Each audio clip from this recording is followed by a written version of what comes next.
दादी का पुराना लेकिन प्यारा घर एक छोटी झील के किनारे स्थित है, जो सुबह की नरम रोशनी में नहाया हुआ है, क्योंकि वह धीरे धीरे पानी की ओर बढ़ती है। शांत भाव के साथ दादी पक्षियों और बत्तखों को खिलाने के लिए अनाज ले जाती हैं।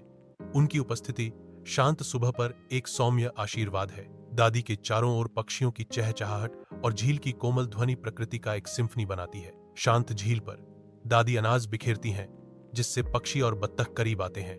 एक छोटा पीला बत्तख का बच्चा पीहू दादी के पास जाता है, उनकी कोमल स्पर्श की तलाश में। आ गई मेरी पीहू, दादी धीरे से कहती हैं। उनकी आंखें स्नेह से भरी हुई हैं। क्वैक क्वैक, पीहू जवाब देती है। उसकी आवाज सुबह की हवा में गूंजती है। झील के पास शिकारी छिपते हैं। लालच और शैतानी उनके चेहरों को बिगाते हैं, क्योंकि वे एक जाल बिछाते हैं। दूर से पीहू की आनंदमयी आवाज हवा में गूंजती है। क्वाक क्वाक, दादी पीहू की बेताब चीख सुनकर चिंता से अभिभूत हो जाती हैं। दादी झील की ओर दौड़ती है, उनके कांपते हुए हाथ में एक छड़ी कसकर पकड़ी हुई है। दादी शांत झील पर पहुंचती हैं। दोपहर की धूप पानी पर लंबी छाया डालती है। एक दिल दहला देने वाला दृश्य। पीहू बेबसी से एक जाल में फंसी हुई है। दादी शिकारियों का सामना करती है। उनका क्रोध फूट पड़ता है।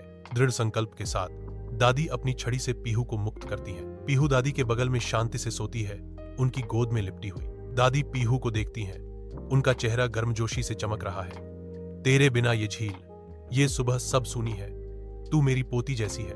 पीहू कृतज्ञता की एक मौन अभिव्यक्ति के रूप में अपनी चोंच दादी के हाथ में दबाती है। दादी आंगन में पीहू को अपने कंधे पर बिठाकर बैठी हैं, एक शांत आनंद का पल साझा कर रही हैं। दादी प्यार से सुझाव देती हैं, चल पीहू, झील पर चलते हैं, आज से हमेशा साथ जाएंगे। पीहू उत्साहित चहचहाहट के साथ जवाब देती है। पीहू खुशी से पंख फड़फड़ाती है।